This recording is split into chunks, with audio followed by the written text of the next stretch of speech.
गुरुग्राम की गगनचुंबी इमारतों के बीच खड़ी आर्कन हाइट्स सिर्फ कांच और कंक्रीट का ढांचा नहीं थी, बल्कि कॉरपोरेट सपनों का एक ऊर्ध्वाधर कब्रिस्तान थी।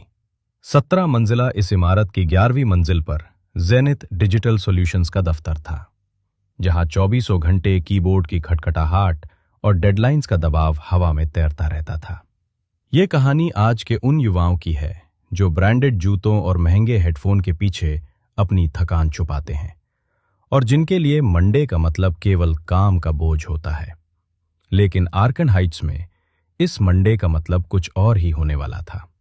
लेखक के रूप में अपने 4 दशकों के अनुभव में मैंने सीखा है कि असली डर वो नहीं जो सामने खड़ा हो, बल्कि वो है जो अदृश्य होकर आपकी सांसों पर पहरा दे।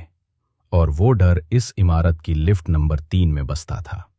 आर्कन हाइट्स के एम्प्लॉइज के लिए लिफ्ट नंबर 3 एक जरूरत थी, लेकिन जल्द ही वो एक दुस्वप्न बनने वाली थी। कहानी की शुरुआत एक बारिश भरी सोमवार की सुबह से होती है।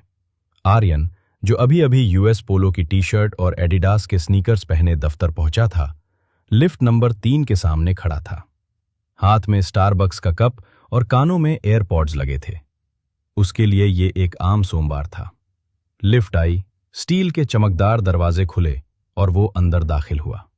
उसके पीछे रिया भी आई, जो ज़ारा के ड्रेस में काफी प्रोफेशनल लग रही थी, लेकिन उसकी आंखों में नींद साफ छलक रही थी। दरवाजे बंद हुए। लिफ्ट ऊपर की ओर बढ़ी। 1, 2, 3। अचानक लिफ्ट 5वीं मंजिल पर रुकी। लाइटें झपझपाईं और एक अजीब सी ठंडक कैबिन में पसर गई।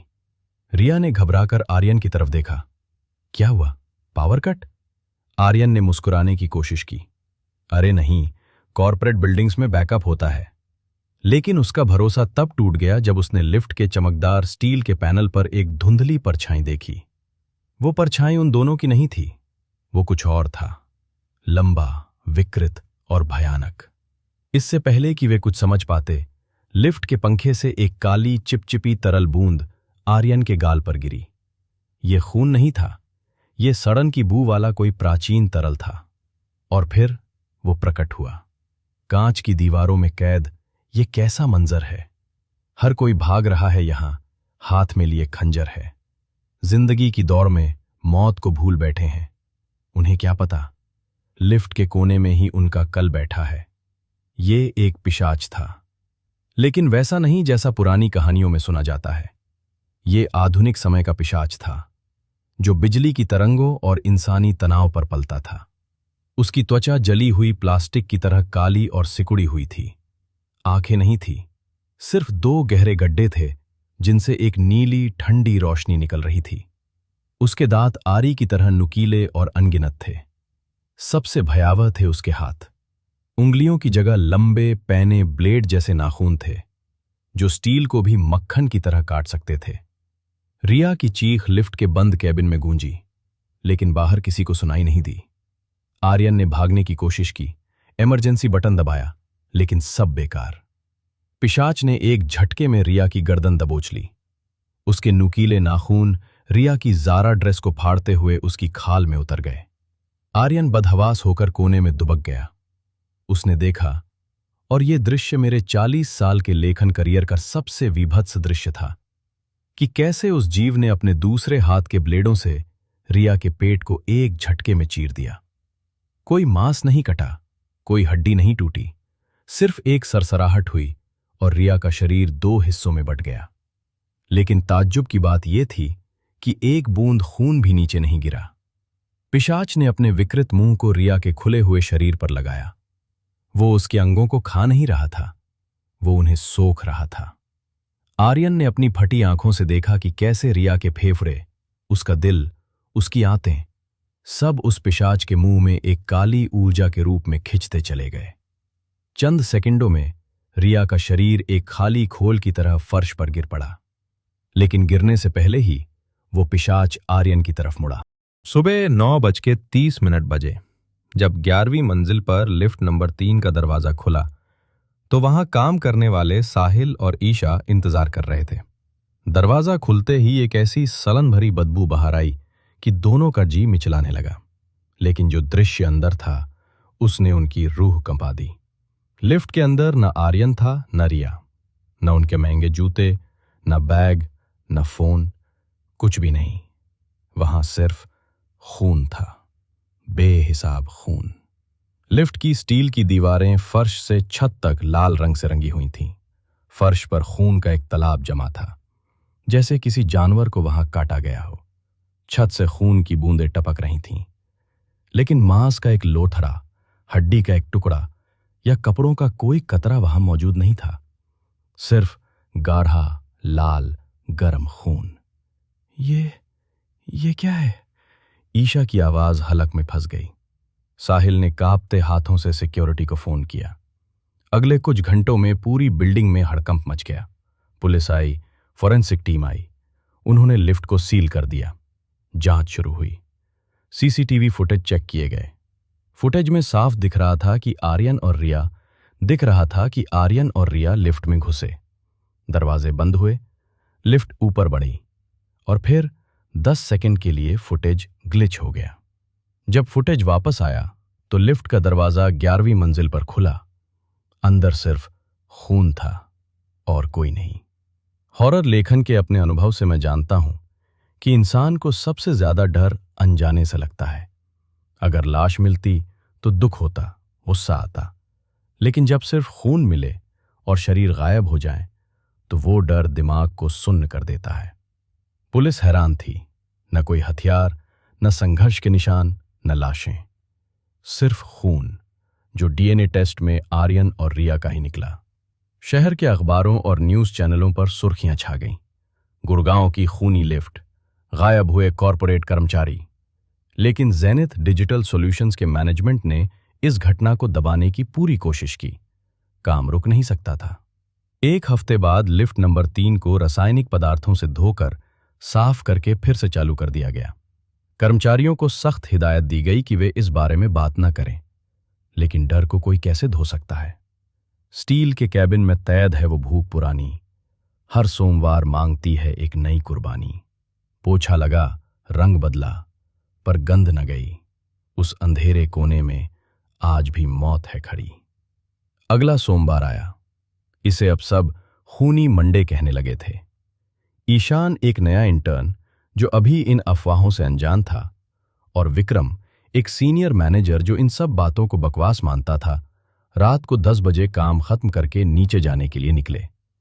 अरे ईशान, सीढ़ियों से क्यों जा रहे हो? लिफ्ट लो, विक्रम ने रोलेक्स घड़ी पहनते हुए कहा। सर, वो लिफ्ट नंबर 3 के बारे में सुना था। ईशान झिझका। सब बकवास है। ये नई जनरेशन ना अंधविश्वासी होती जा रही है। विक्रम हंसा और लिफ्ट नंबर 3 का बटन दबा दिया। दरवाजे खुले। लिफ्ट एकदम साफ सुथरी, चमकदार थी। मोगरे के रूम फ्रेशनर की खुशबू आ रही थी। दोनों अंदर घुसे। जैसा ही दरवाजे बंद हुए, मोगरे की खुशबू गायब हो गई। उसकी जगह फिर से वही सड़न और तांबे जैसी गंध पसर गई। विक्रम का मजाक उसके हलक में सूख गया। लिफ्ट 11वीं मंजिल से नीचे की ओर बढ़ी। 10, 9 और फिर अचानक 7वीं मंजिल पर रुक गई। लाइटें गुल हो गईं। सिर्फ इमरजेंसी की लाल लाइट जलने लगी, जिससे पूरा केबिन एक बूचड़ खाने जैसा दिखने लगा। ये क्या हो रहा है? विक्रम की आवाज कांपी।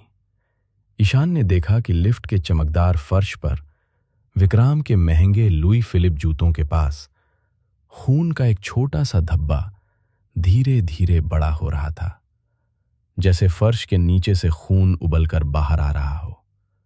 और फिर लिफ्ट की छत से वो पिशाक धीरे धीरे नीचे उतरा। उसकी नीली आंखें विक्रम पर टिकी थीं।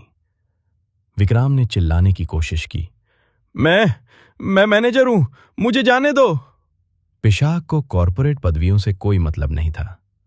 उसे सिर्फ जीवन ऊर्जा चाहिए थी। ईशान ने अपनी आंखों पर हाथ रख लिए जब उसने पिशाक के ब्लेड जैसे हाथों को विक्रम के सीने में घुसते देखा। विक्रम का एरो का शर्ट फट गया। पिशाक ने विक्रम की पसलियों को एक झटके में अलग कर दिया। इस बार मैं वर्णन को थोड़ा और गहरा करूंगा, जैसा कि पाठकों को पसंद आता है। पिशाक ने अपना हाथ विक्रम के कटे हुए सीने के अंदर डाला और उसके धड़कते हुए दिल को बाहर निकाल लिया।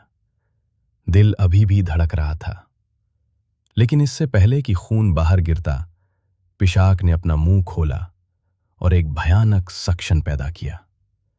ईशान ने देखा कि विक्राम के दिल से, उसके फेफड़ों से, उसकी नसों से सारा खून और सारे अंग एक पतली लाल धार के रूप में पिशाक के मुंह में समाते चले गए। विक्राम का शरीर सिकुड़ने लगा, जैसे कोई गुब्बारा हवा निकल जाने पर सिकुड़ जाता है। चंद पलों में विक्राम का पूरा वजूद, उसका मांस, उसकी हड्डियां, उसके अंग, सब कुछ उस पिशाक के अंदर गायब हो गया। ईशान कोने में थर थर कांप रहा था, अपनी बारी का इंतजार कर रहा था। पिशाक उसकी तरफ बढ़ा, लेकिन तभी लिफ्ट का दरवाजा ग्राउंड फ्लोर पर खुल गया।